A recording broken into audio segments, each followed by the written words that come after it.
Maya Rodriguez pressed her face against the transport ship's window and watched Kepler Station grow larger in the darkness of space.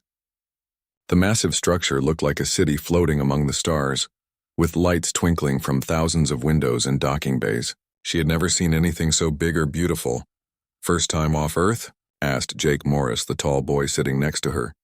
His red hair was cut short in military style, and his pale skin showed he came from somewhere cold. "Yes," Maya said, her voice quiet. She came from the Amazon rainforest where her family had lived for generations. The jungle had been her whole world until 6 months ago, when the recruiters came looking for humans to join something called the Galactic Defense Academy. "Same here," said Lisa Carter from across the aisle. Her blonde hair was pulled back tight and her arms showed muscles from years of hard work. "I'm from Australia. Been ranching cattle my whole life until this." Tony Garcia laughed from behind them. "You all sound nervous. This is going to be great." "I'm from New York City, so big places don't scare me." Maya smiled a little. Tony always seemed confident about everything. The four of them had trained together on Earth for 3 months before this trip. They were the first humans ever chosen for the academy, and everyone back home was proud of them. The transport ship docked with a soft bump. Maya felt her stomach flip as the artificial gravity changed. Everything felt lighter here, like she might float away if she moved too fast. The other human cadets seemed to notice it too. "Attention, human cadets," came a voice over the speaker. It sounded strange, like it was translated by a computer. "Please follow the blue lights to your quarters. Orientation begins in 2 hours." Maya picked up her small bag and followed the others through the airlock. The corridor beyond was huge, with a ceiling so high she could barely see it. Aliens walked past them in groups, talking in languages that sounded like music or grinding metal or chirping birds. She had seen pictures of other species during training, but seeing them in person was different. A group of tall, thin beings with silver skin walked by. Their movements were graceful like dancers. Behind them came shorter, stockier creatures covered in what looked like rock or crystal. "Those are Xanthari," Jake whispered, pointing to the tall silver ones. "And those are Corvin," he added, nodding toward the rock-like beings. Maya nodded. She remembered the lessons. There were over 40 different species in the Galactic Defense Alliance, and humans were the newest members. Earth had only been contacted 2 years ago, and most aliens still didn't know much about humans. They found their quarters in a section marked for new cadets. Maya's room was small but clean, with a bed, desk, and window looking out at the stars. Everything felt too light and too clean. The air smelled like nothing at all, which made her miss the rich, living smell of the forest. She unpacked her few belongings and put on her cadet uniform. It was gray with blue trim, and it felt strange after wearing jungle clothes her whole life. When she looked in the mirror, she barely recognized herself. A soft chime sounded and a voice said, "All new cadets report to Orientation Hall 7 immediately." Maya joined the stream of beings walking through the corridors. She tried not to stare, but it was hard. Some aliens were covered in fur, others had scales or feathers. Some walked on 2 legs, others on 4 or 6. A few floated in the air using devices she didn't understand. Orientation Hall 7 was enormous, with hundreds of seats arranged in a circle around a central platform. Maya found the section marked for humans and sat with Jake, Lisa, and Tony. Looking around, she counted maybe 50 other species represented in the hall. A massive figure walked onto the platform. He was tall as 2 humans, with 4 arms and skin that looked like polished crystal. His uniform was covered with medals and rank symbols. "I am Admiral Vexitar," he said, and his voice boomed through the hall. "I command this academy and everyone in it. You are here to learn how to defend our galaxy from threats. Some of you will succeed. Many will fail." His 4 eyes swept across the crowd and stopped on the human section. Maya felt uncomfortable under that stare. "We have new species joining us," Admiral Vexitar continued. "Some from garden worlds where life is easy. Others from harsh places that have made them strong." His gaze lingered on the humans again, and some from worlds so dangerous that we call them death worlds. Maya heard whispers and saw other cadets turning to look at the humans. She didn't like the attention. "All species will be treated equally here," the Admiral said, though his tone suggested he didn't really believe it. "Your abilities will be tested. Your limits will be found. Those who cannot meet our standards will be sent home." After the speech, the cadets were given schedules and room assignments. Maya noticed that humans were scattered throughout the academy, never more than 1 or 2 per unit. It seemed intentional. Over the next few days, Maya tried to adjust to life on the station. The low gravity made her feel clumsy at first, but she learned to control her movements. The recycled air still bothered her, and the artificial lights gave her headaches. During meals, she sat with other cadets from her training unit. There was Brixen, a young Xanthari whose father was some important general. He seemed to think he was better than everyone else. There was also Kix, a small furry being who was always nervous, and Thorin, whose people looked like walking trees. "So, Maya," Brixen said during one meal, "is it true that your planet tries to kill everything that lives on it?" Maya looked up from her food. "Earth is challenging," she said carefully, "but it's home." "I heard there are creatures that hunt humans for food," Brixen continued, "and plants that eat animals, and weather that can kill you in minutes." "Some of that is true," Maya admitted, "but humans learn to survive," Brixen laughed. "Survive, maybe. But can you actually fight? I mean, really fight, not just run from dangerous animals?" Maya didn't answer. She had been taught not to brag or show off. But she remembered hunting caimans in the river with her grandfather, and tracking jaguars through the jungle, and surviving alone for a week when she was 12 years old after getting lost in a storm. "We'll see," she said quietly. Brixen smiled like he had won something. Maya just continued eating. She was beginning to understand that many aliens thought humans were weak because they came from a dangerous world. They thought surviving Earth meant humans were good at hiding and running away, not fighting. They would learn differently soon enough. The first combat simulation took place in a huge chamber that could change its environment with holographic technology. Maya stood with her unit in what looked like a rocky canyon on an alien world. Red dust swirled in the air and strange purple plants grew from cracks in the stone walls. "Today we test basic combat reflexes," announced Commander Zixal, their reptilian instructor. His green scales caught the artificial sunlight as he paced in front of the 20 cadets. "You will face automated opponents. Defeat them using any means necessary. Begin." Suddenly, mechanical drones dropped from the sky firing blue energy bolts. The other cadets scattered, seeking cover behind rocks and plants. Maya watched their movements and frowned. They were all so slow. She moved without thinking, her body reacting the way it had been trained in the jungle.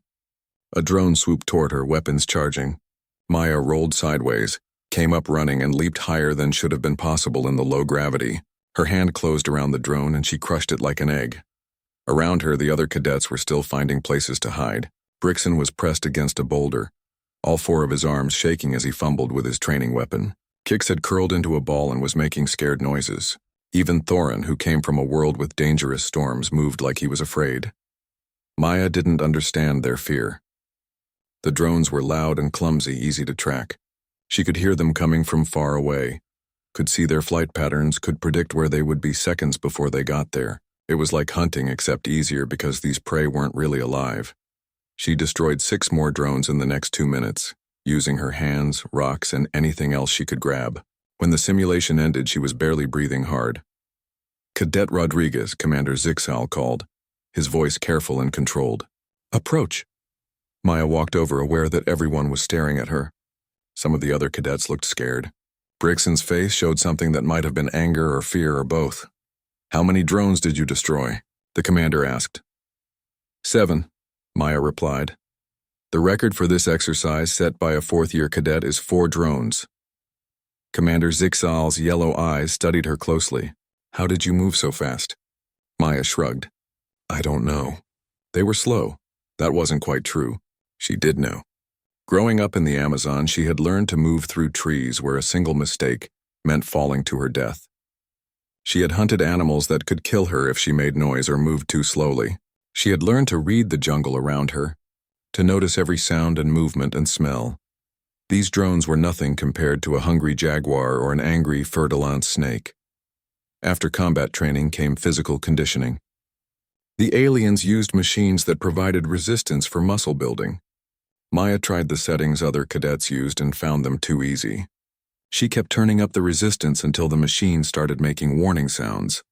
"Cadet Rodriguez, that setting is dangerous," called out Dr. Fexani, the station's medical officer. She was a tall, thin being with blue skin and large dark eyes. "Please reduce the resistance immediately." "It doesn't feel heavy," Maya said, confused. Dr. Fexani checked her scanner and made worried clicking sounds. According to my readings, you are lifting the equivalent of your own body weight with one arm. This should be impossible for someone your size. Maya looked around and saw that other cadets were struggling with much lighter weights. Brixen was using both sets of arms to lift what she had been moving with one hand. Kix couldn't even lift the lightest setting. Maybe the machine is broken, Maya suggested. But Dr. Fexani was running more tests, scanning Maya's arms and back with different devices. Your bone density is extraordinary, she muttered.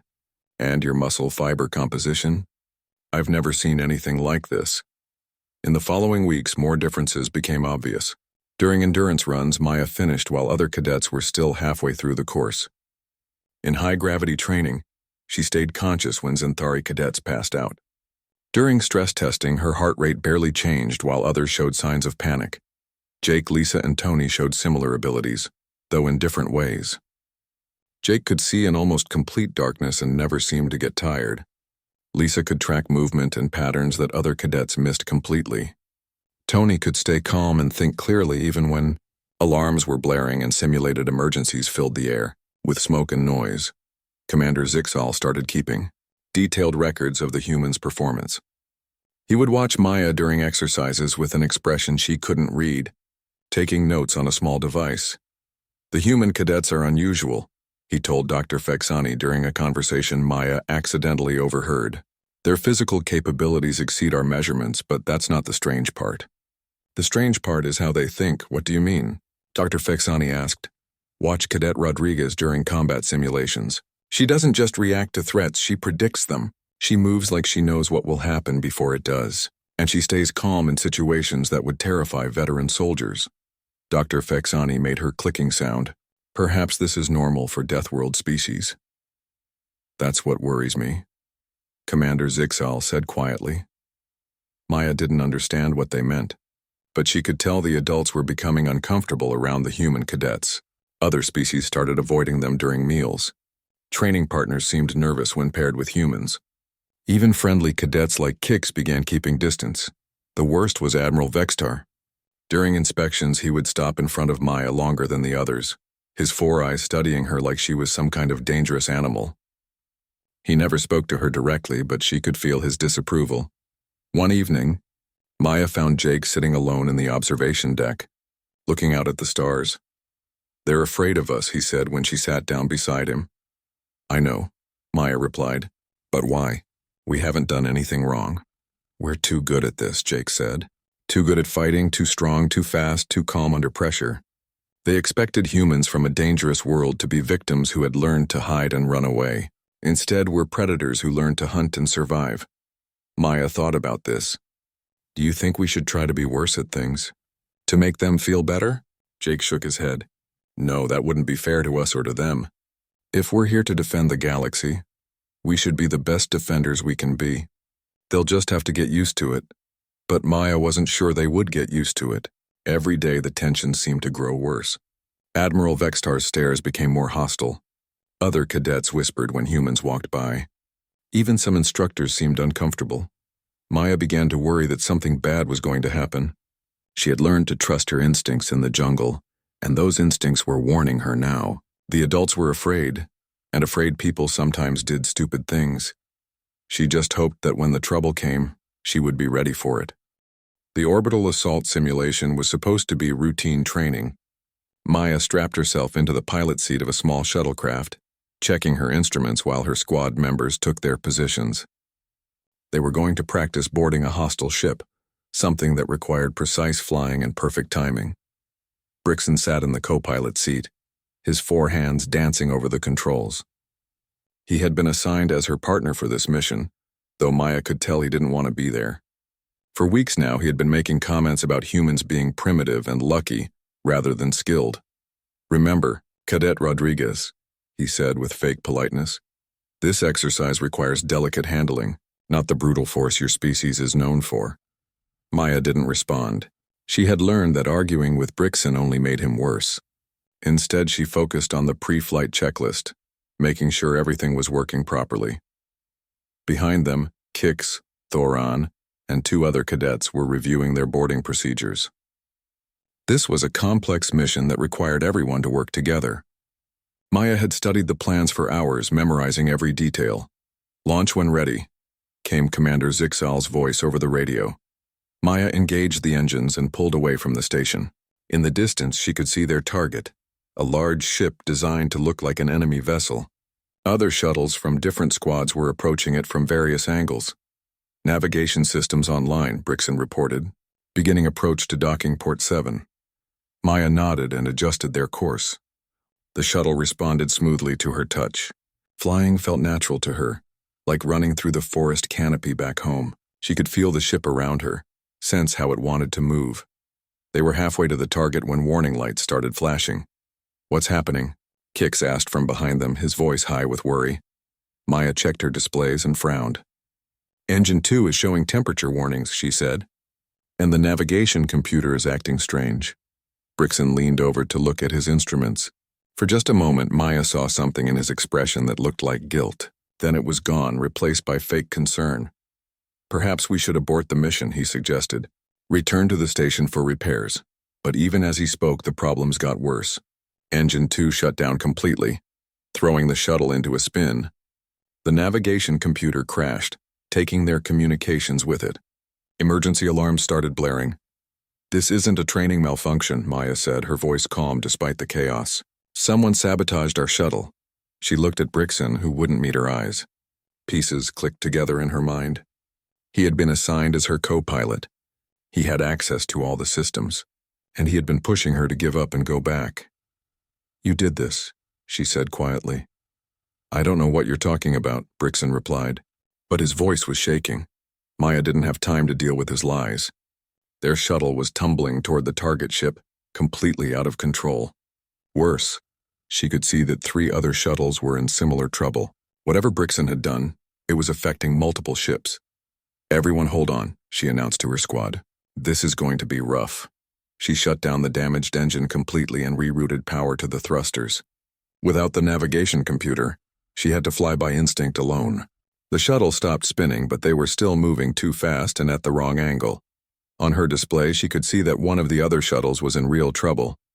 It was heading straight for the station's solar collectors, and its pilot seemed to have lost consciousness. If it hit, the explosion would damage critical systems and probably kill everyone on board. Maya made a decision that would have terrified any other pilot.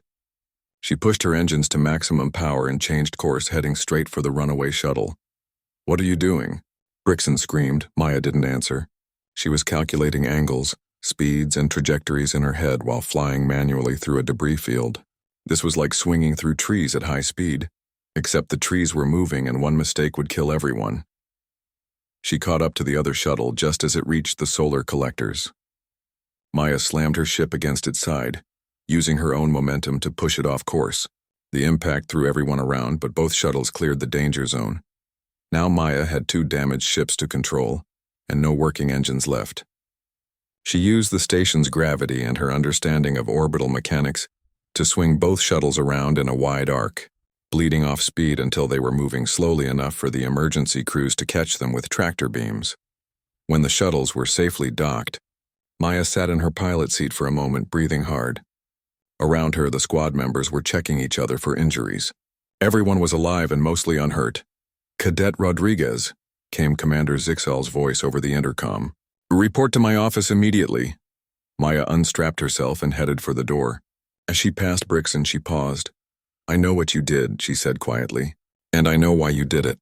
You wanted to prove that humans are dangerous and shouldn't be here. Instead, you just proved that humans are the ones who save people when others are too scared or selfish to act." Brixen's crystalline skin had turned pale. "You can't prove anything," he whispered. Maya looked at him with the same expression she had used when tracking wounded prey in the jungle, patient, certain, deadly. "Don't need to prove anything," she said. "You know what you did, and now you know what I can do when people I care about are in danger." She left him sitting there and went to face whatever consequences were waiting for her. As she walked through the corridors, other cadets moved out of her way. Word was already spreading about how she had saved 17 lives while flying 2 damaged shuttles through a debris field. But Maya knew this wouldn't make things better. If anything, it would make the adults more afraid of humans. They had just seen what she could do when people were in real danger, and it scared them more than anything she had done in training. The real trouble was just beginning. Maya stood at attention outside Admiral Vextar's office, waiting for permission to enter.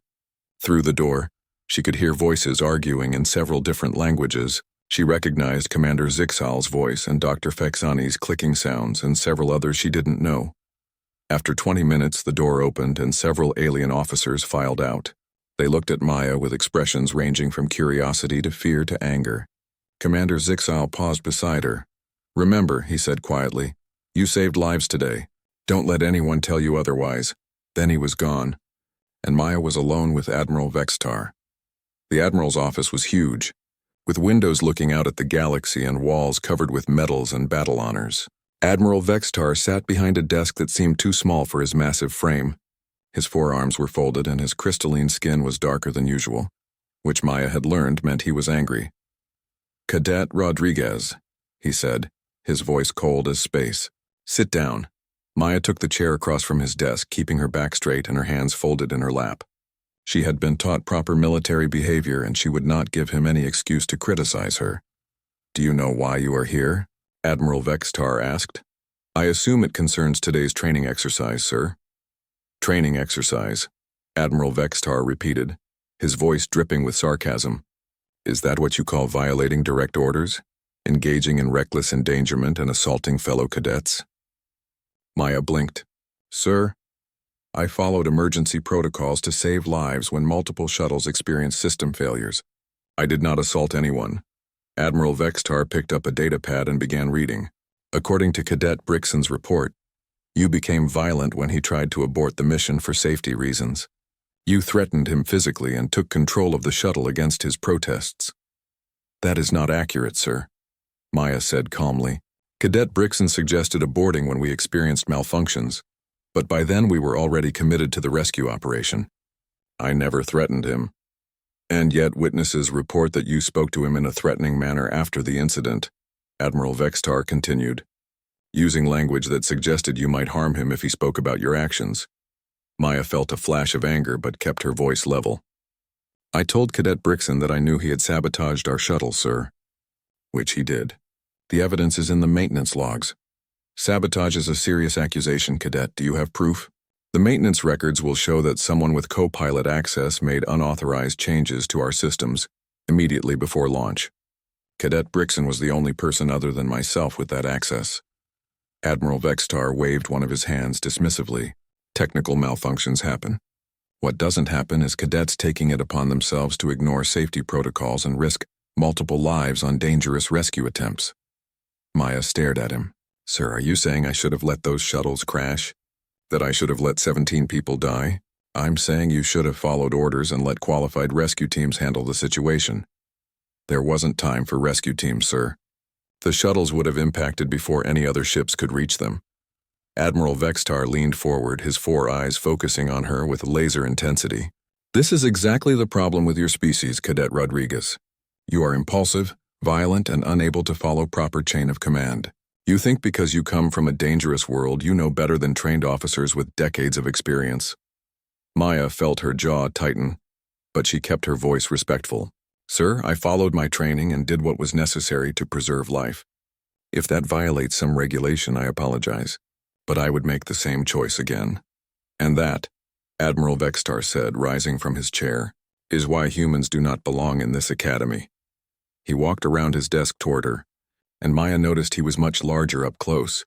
His forearms could probably crush her without much effort, and his crystalline skin looked as hard as armor.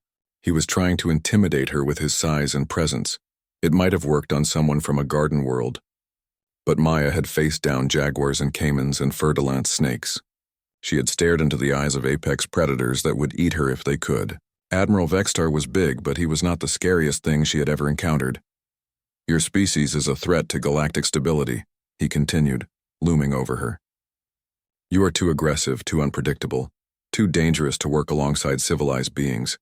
This incident proves that humans cannot be trusted with military responsibility." Maya looked up at him calmly. "Sir, with respect, what exactly did I do that was dangerous or irresponsible?" "I saved 17 lives using skills I learned through proper training. You exceeded your authority. I used emergency protocols that are clearly defined in Academy regulations. You threatened a fellow cadet. I identified the person responsible for sabotaging our mission. Admiral Vextar's skin was getting darker with each exchange. Maya could see she was winning the argument with logic and facts, which was making him angrier. She had seen this before in animals that were used to intimidating smaller creatures but found themselves outmatched. "You will be transferred out of this program," Admiral Vextar said, his voice rising. "All humans will be. This academy is for species that can work together peacefully, not for predators who solve problems with violence."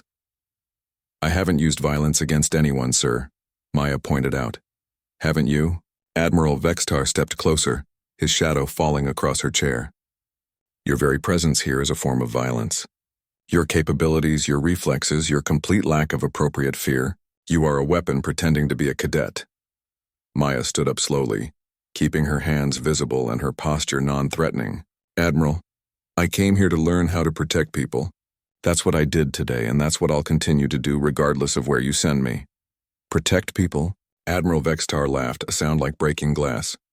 "You destroyed 7 combat drones in a training exercise that was supposed to test basic survival skills. You lifted weights that would crush other cadets. You flew through a debris field at speeds that should have killed everyone on board. You call that protection? I call that doing my job, sir." Admiral Vextar's 4 eyes narrowed to slits. "Your job is to follow orders and know your place. Cadet, and your place is not among your betters." He reached out with one massive hand and grabbed Maya's uniform collar, lifting her slightly off the ground. "Perhaps a reminder of the chain of command will help you understand your position." The moment his hand touched her uniform, Maya's world changed. Every instinct honed by 18 years in the Amazon rainforest, every reflex trained by months of military conditioning, every survival skill learned from living on a world that killed the weak screamed the same message. Threat. Contact. Respond. Her body moved before her mind could even process the action. The sound of Admiral Vextar's arm breaking was sharp and clean, like a branch snapping in the forest. One moment he was holding Maya's collar, trying to intimidate her with his size and strength. The next moment he was on the floor, clutching his shattered limb and making high-pitched keening sounds. Maya stood perfectly still, her feet planted in a balanced stance, her breathing steady and controlled. She hadn't even realized she was moving until it was over. The Admiral's grab had triggered every survival instinct she possessed, and her body had responded automatically.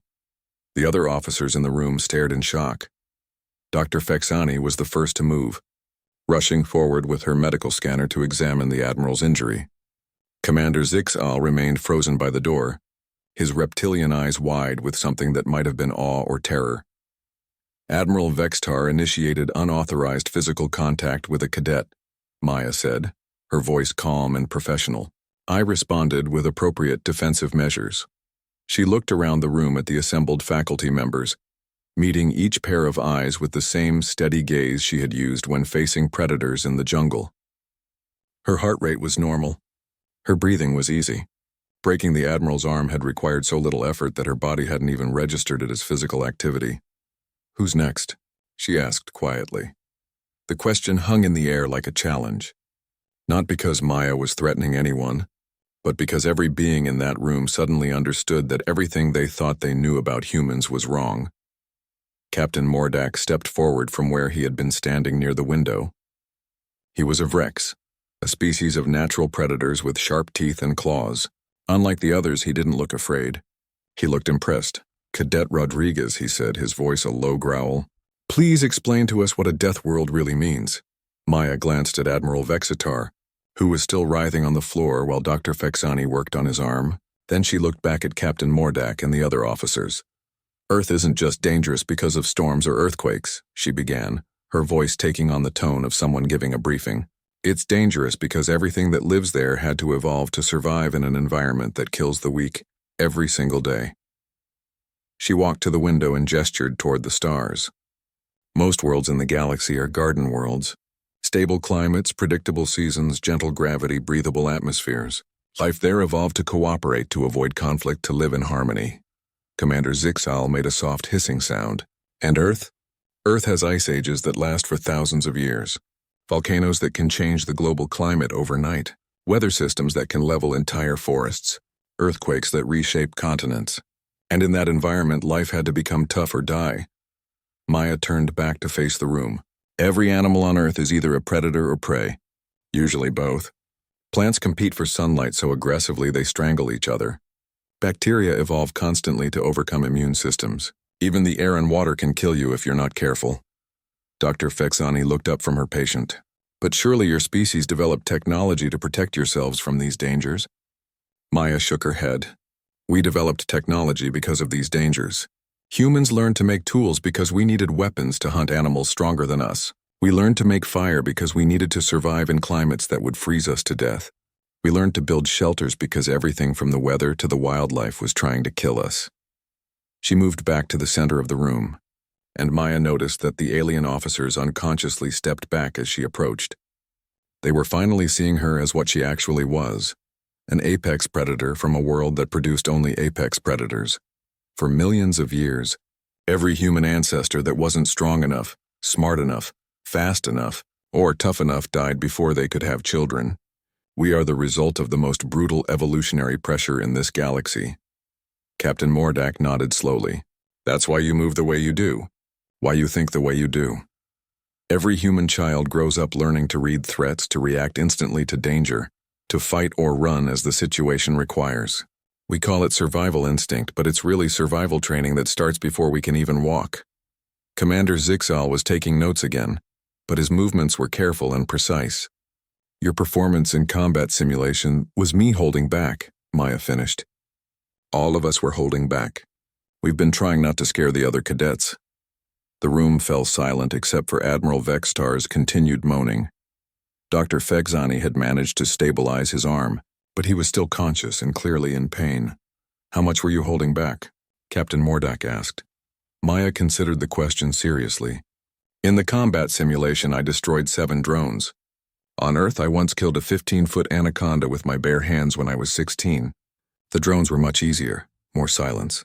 Maya could see the officers exchanging glances, trying to process what she had told them. The other human cadets have similar capabilities? Jake can track movement in complete darkness because he grew up in mountains where a single misstep meant falling off a cliff. Lisa can spot patterns and predict behavior because she learned to read animal movements on a ranch where the wildlife included things that could kill a cow. Tony can stay calm under pressure because he survived in a city where humans compete as fiercely as any predator species. Dr. Fexani stood up, her work on the Admiral complete. And all humans have these abilities? All humans who survived to adulthood on Earth, Maya confirmed. The ones who didn't. Captain Mordak walked over to Admiral Vextar, who was now sitting up against the wall, still holding his arm. Admiral, he said formally, I believe you owe Cadet Rodriguez an apology. She broke my arm, Admiral Vextar gasped. You grabbed her first, Captain Mordak pointed out. By her own planet's standards, she showed remarkable restraint. A true predator would have gone for your throat. Maya nodded. The restraint training was the hardest part of military school. Learning not to kill things that threaten me goes against every instinct I have. Commander Zixal stepped forward. Cadet Rodriguez, on behalf of the Academy faculty, I apologize for our misunderstanding of human capabilities. Thank you, sir. The human exchange program will not only continue, Captain Mordak announced, looking directly at Admiral Vextar. It will be expanded. We need more beings like you defending our galaxy. Admiral Vextar started to protest, but Captain Mordak cut him off with a growl. Admiral, you will be transferred to administrative duties effective immediately. Someone who cannot recognize an asset when it saves 17 lives is not qualified to train the defenders of our galaxy. 3 months later, Maya stood on the bridge of the GSV Defender, wearing the uniform of a squad leader. Around her, cadets from a dozen different species worked together at their stations. They had learned to trust her judgment, to follow her orders, and to appreciate having a human as their commander. When the proximity alarm sounded and enemy ships appeared on their screens, Maya felt the familiar calm settle over her. Her squad looked to her for orders, confident that she would know what to do. Battle stations, she said quietly. Remember your training. Remember your duties. And remember that we're here to protect people who can't protect themselves. As the ship moved into combat formation, Maya smiled slightly. Admiral Vextar had been right about one thing. Humans were weapons. But he had been wrong about everything else. They weren't weapons of destruction. They were weapons of protection. and the galaxy was a safer place with them in it.